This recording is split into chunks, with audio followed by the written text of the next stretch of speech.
이 오래전 중국에서 상영되었던 영화 중에 이 버스 44라고 하는 제목의 영화가 있습니다. 여러분, 중국에서 일어난 실화를 다뤘던 영화인데요. 이 내용을 간략하게 말씀드리면은 2001년도에 이 중국에서 어떤 여성 버스 운전기사분이 이 버스 운행을 하면서 산길을 넘어가고 있었는데 이 불량배 몇 사람이 여성 기사한테 다가가서 이 악한 말을 하고 성희롱을 한 것입니다. 그러나 이 버스에 타고 있던 승객들은요, 그것을 전혀 못 본 척하면서 외면을 했습니다. 그때 어떤 중년 남자 한 분이 그 자리에서 일어나서 혼자서 그 불량배들의 악행을 저지하려고 했는데 어떻게 되었을까요? 실컷 두드려 맞고 상처투성이가 되었습니다. 급기야 그 불량배들이 그 버스를 세우더니 이 여성 기사를 숲으로 끌고 가서 이 악한 일을 자행을 한 것입니다.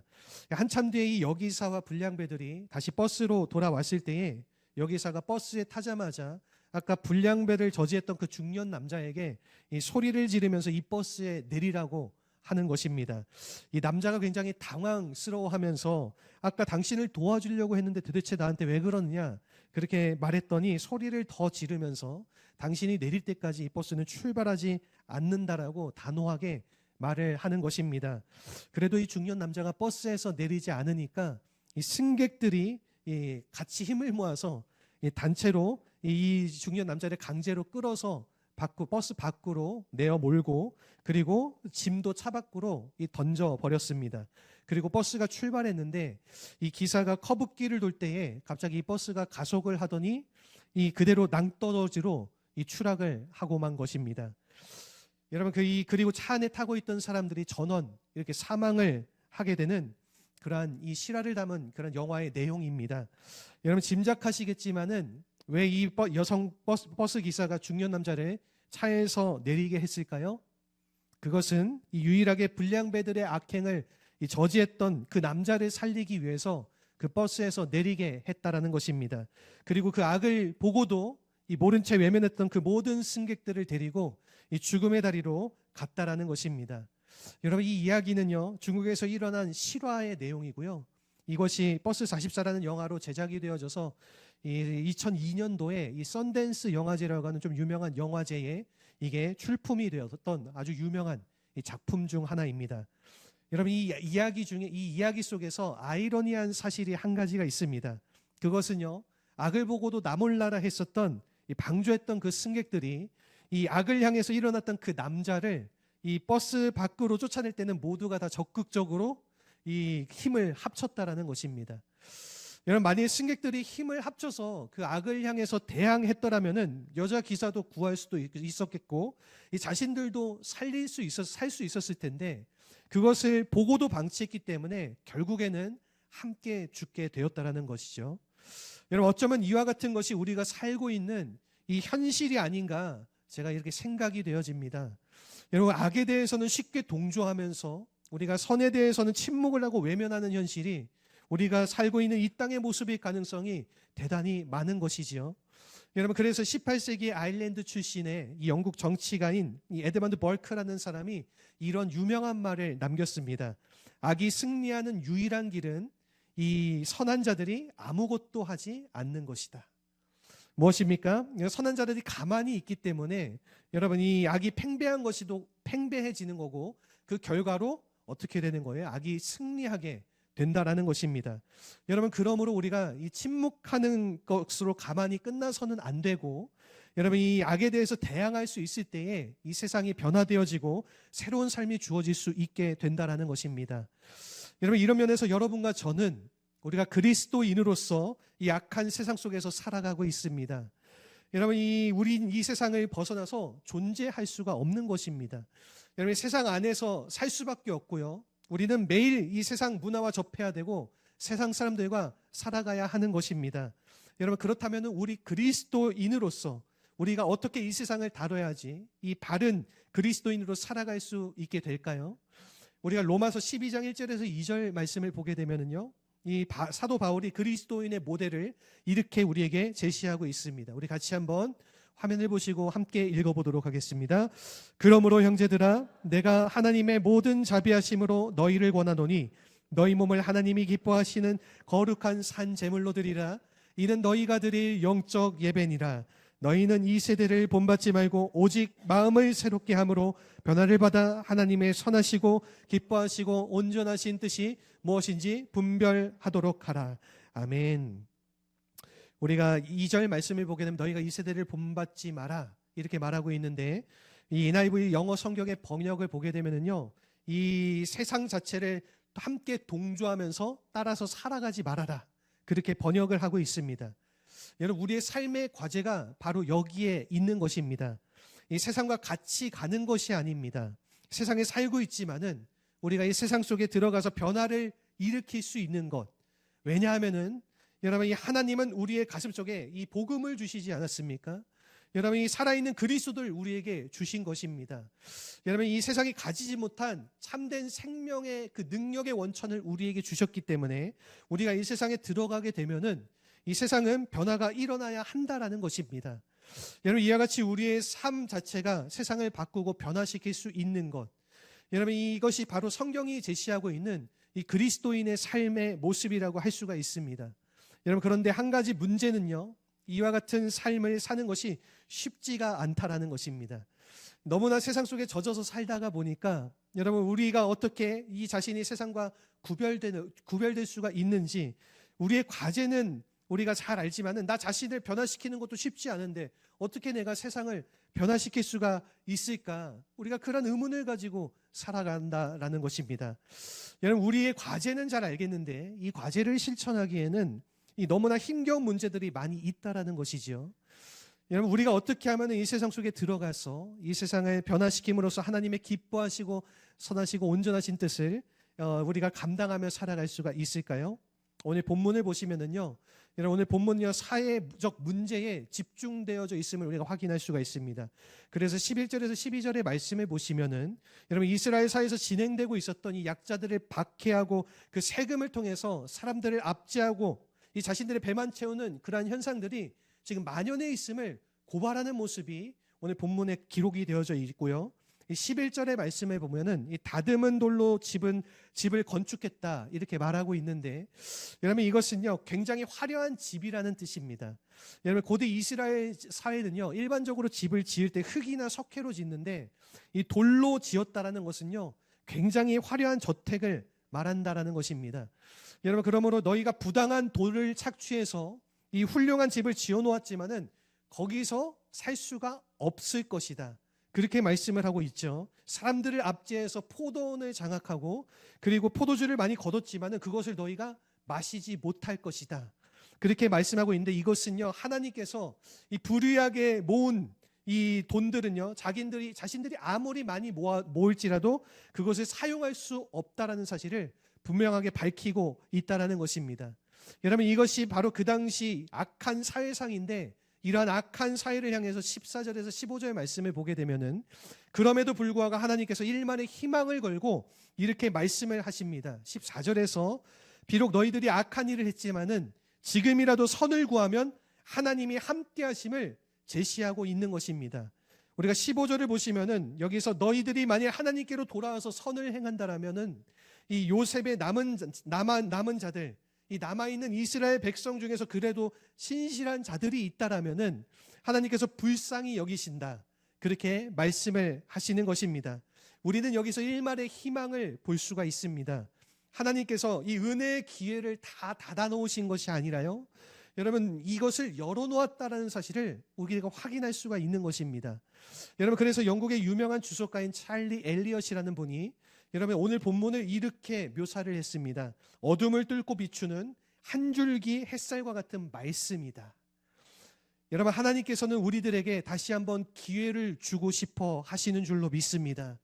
여러분, 이 할 수만 있다면은 우리가 일말의 희망이라도 다시 갖고 살아갈 수 있도록 하나님께서 도우시기를 원하신다라는 것입니다.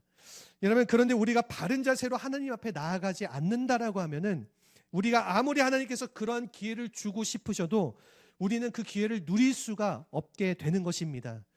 여러분, 그러므로 오늘 이 시대가 악한 것도 사실이고요, 여러분, 교회가 쇠퇴하는 것도 사실이고 영적으로 많은 부분들이 무너진 것도 사실이지만은 여러분, 아직은 마지막 때가 아닌 것입니다.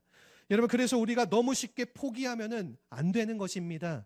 만약 하나님의 이 주님의 교회가 여러분 이와 같은 세대이기 때문에 여러분 이 사회에 대한 모든 문을 다 닫아버리게 된다라면은 여러분 그때는 정말로 이 땅 가운데 희망은 남겨질 수가 없는 것입니다. 여러분 그래도 하나님께서는 지금이라도 우리에게 회복을 주시기를 원하시는데 여러분 우리가 어떻게 하면은 이 악한 세상 속에 들어가서 이 망할 지경을 향해 달려가는 세상을 회복시키고 변화시킬 수 있을지 우리가 이 세 가지의 원리를 우리가 함께 나눠보고자 합니다. 우선 첫 번째입니다. 이 첫 번째는요, 선포의 용기가 필요하다라는 것입니다. 오늘 본문의 10절 말씀인데 우리 같이 한번 한 목소리로 읽어보겠습니다. 무리가 성문에서 책망하는 자를 미워하며 정직히 말하는 자를 싫어하도다. 아멘.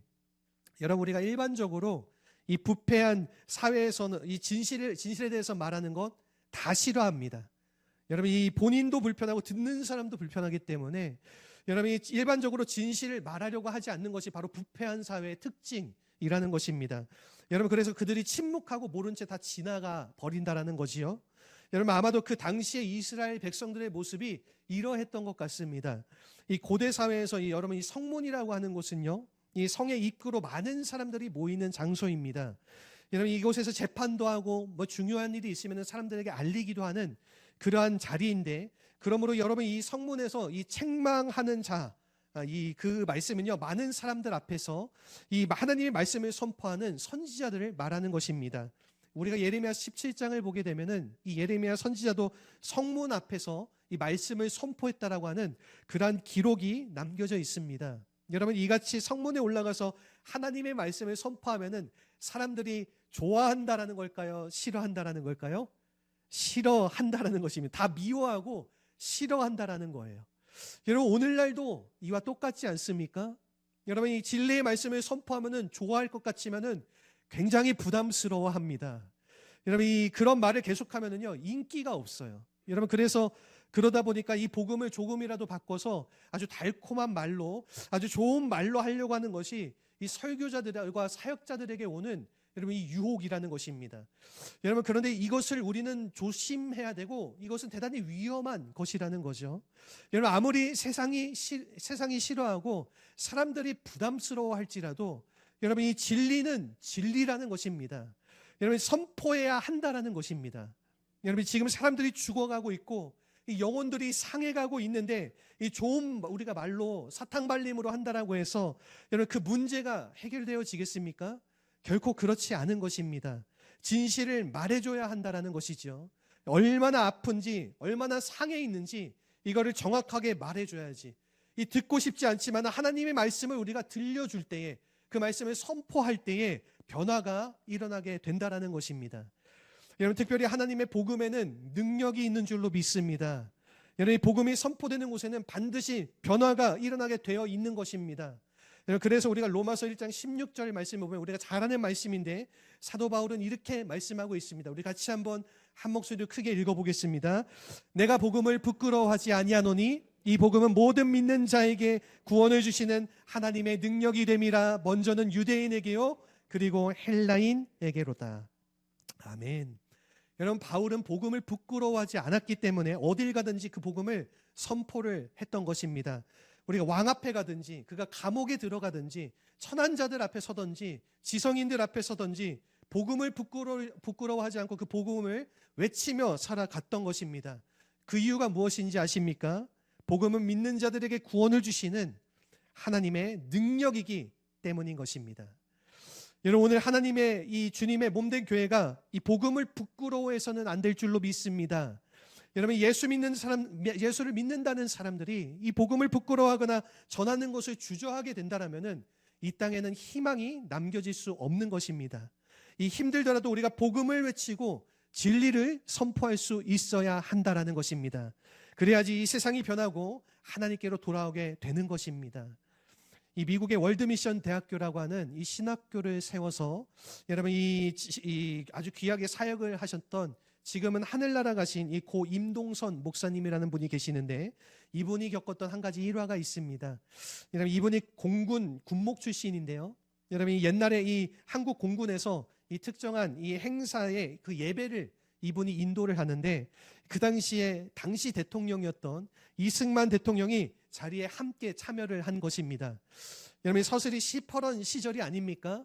이 대통령이 함께라면은 여러분 웬만한 사람들 같으면은 여러분 쉽게 제대로 말도 하지 못할 텐데 여러분 그런데 이분이 그 대통령이 참여하는 그 예배 자리 가운데 앞에서 뭐라고 설교를 했는지 아십니까?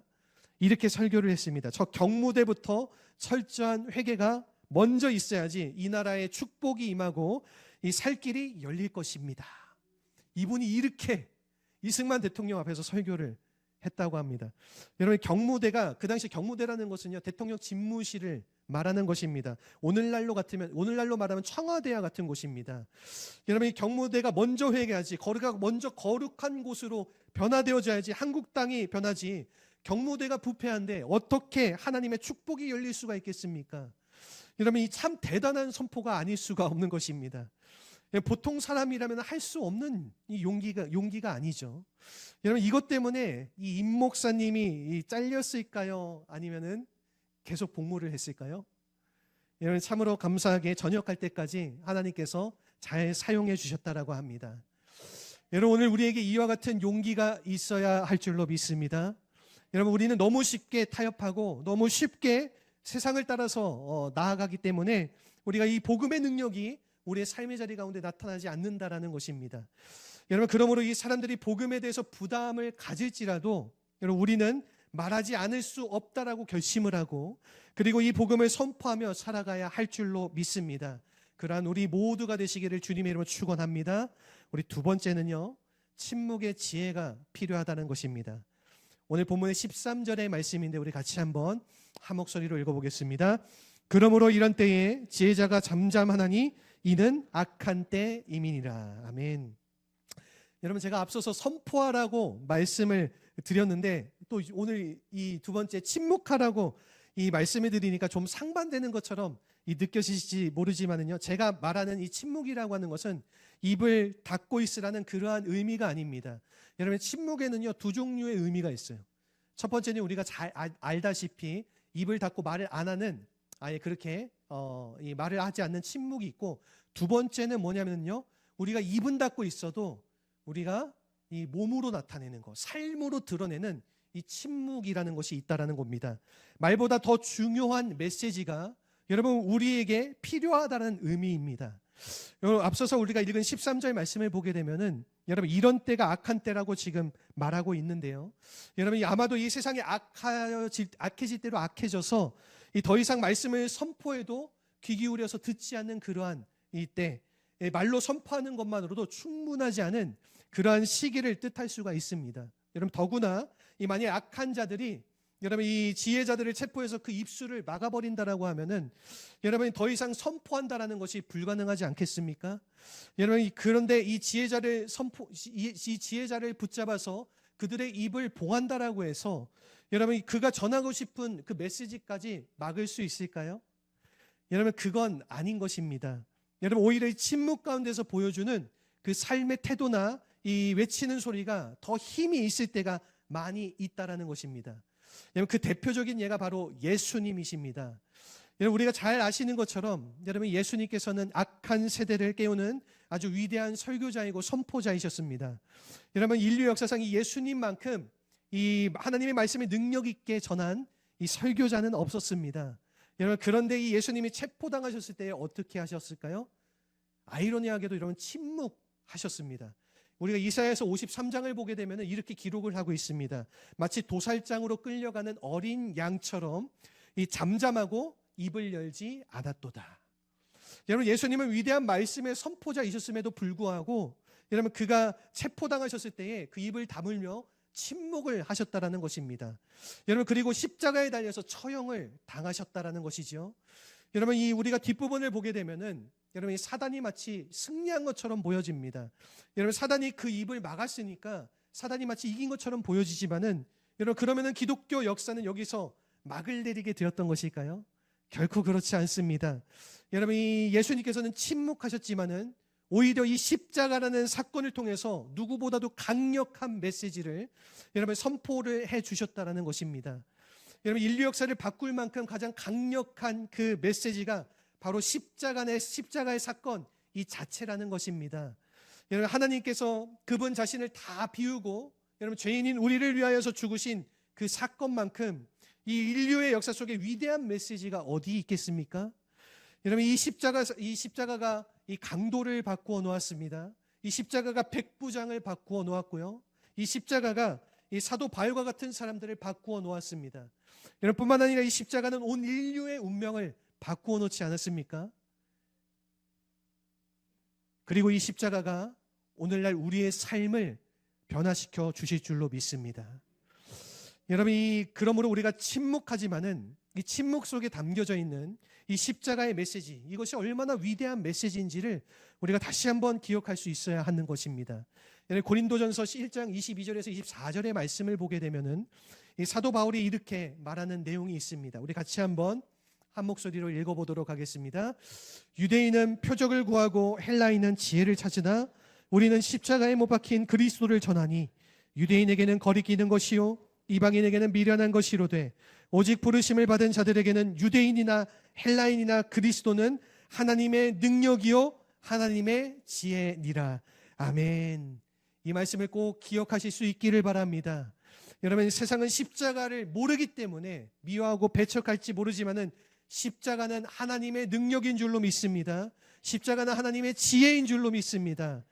여러분, 그러므로 우리가 진정한 의미에서 바른 삶을 살기를 원한다라면은 우리가 이 말만 번지르르하게 하는 그러한 그리스도인의 모습이 아니라 이 십자가적 삶을 살아내야 한다라는 것입니다. 여러분, 정말 예수를 따른다면서 여러분, 우리가 우리의 삶에 십자가가 없지 않습니까? 여러분, 십자가 지고 나아가는 십자가의 모습이 없다라면은 정말 아무것도 아닌 인생, 능력 없는 껍데기뿐인 그런 인생처럼 살아가게 되는 것입니다. 여러분, 정말로 예수님을 우리가 따라가고 우리의 삶에 그 십자가를 회복하기를 원한다라면은 이 십자가의 은혜를 향하여서 우리가 그 십자가를 기억하며 그 십자가를 묵상하며 그 십자가가 나의 능력 되기를 간절히 소원하며 그 앞으로 나아갈 때에 우리의 삶을 통하여서 이 세상이 변화되어질 줄로 믿습니다. 그렇게 이 십자가의 능력으로 세상을 변화시켜 나아가는 우리 모두가 되시기를 주님의 이름으로 축원합니다.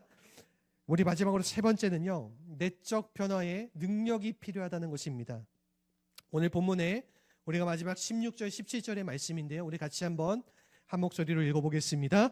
그러므로 주 만군의 하나님 여호와께서 이와 같이 말씀하시기를 사람이 모든 광장에서 울겠고 모든 거리에서 슬프도다 슬프도다 하겠으며 농부를 불러다가 애곡하게 하며 울음꾼을 불러다가 울게 할 것이며 모든 포도원에서도 울리니 이는 내가 너희 가운데로 지나갈 것임이라 여호와의 말씀이니라. 아멘. 여러분, 하나님께서 아무리 선포하고 외쳐도 이 이스라엘이 듣지 않으니까 드디어 한 가지를 해가겠다라고 오늘 본문에서 말씀을 하시는 것입니다. 16절부터의 내용을 보시면은요, 너희들이 아무리 내가 말을 해도 선포를 해도 듣지 않으니 이제 너희 온 땅 가운데 울음이 시작되게 하겠다. 그렇게 지금 말씀을 하신 후에 그 이유로 이제 내가 너희 가운데 지나갈 것이다. 17절에서 이렇게 말씀을 하셨습니다. 여러분, 이 말씀 자체는 사실 심판의 메시지인 것입니다. 여러분, 만약 하나님께서 죄악 가득 찬 가운데에 여러분 그들 한가운데 찾아오셔서 그들을 지나간다, 그들을 통과한다라고 여러분 생각한다라고 하면은 어떠한 일이 벌어질까요? 여러분, 그 앞에 설 자가 아무도 없는 것입니다. 여러분, 하나님이 지나가시는데 여러분, 어떠한 죄인이 하나님의 임재 앞에서 그것을 견디며 그 앞에 버티고 서 있을 수가 있겠습니까?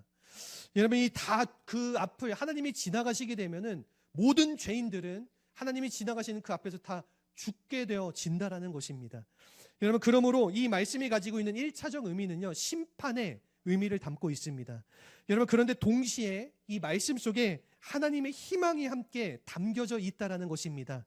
여러분과 제가 죄악으로 가득 찬 인생을 살아왔지만은 어디를 봐도 우리가 다시 소생할 가능성이 없어 보이지만은 여러분, 그 만일 하나님께서 우리의 심령 한가운데 찾아오셔서 나의 심령을 통과해 가신다라고 하면은 여러분, 우리는 다시 살아날 수 있게 된다, 그러한 말을 담고 있는 것입니다.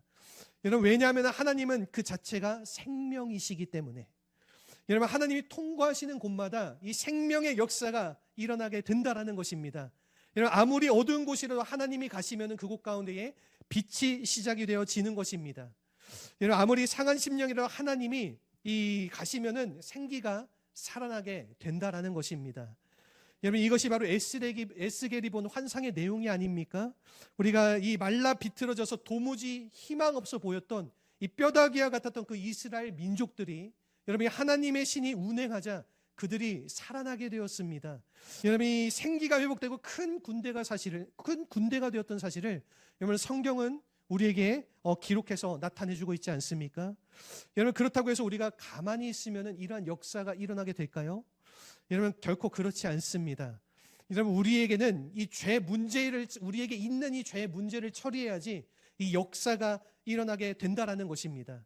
여러분 그러므로 우리가 정말 하나님이 나의 심령 가운데 찾아오셔서 여러분이 나를 통과해 가기를 원하신다라고 하면은 여러분이 하나님이 우리 가정 가운데 찾아오셔서 이 하나님의 임재가 그 가운데 충만하기를 원한다라면은 가장 먼저 우리가 할 일은요, 우리의 죄를 자백하는 것입니다. 여러분 그리고 이 예수 그리스도의 보혈로 우리의 심령을 깨끗하게 하는 것입니다. 여러분 이 죄악 가운데 있던 내 마음이 예수 그리스도의 보배로운 피로 정결하게 되어질 때에 그때에 하나님이 오시면은 여러분 그 하나님의 오심은 생명의 능력이 되어진다라는 것입니다. 여러분이 살아나게 된다라는 것이죠. 이것이 바로 우리를 다시 살리게 하는 힘이 되고 능력이 되는 것입니다.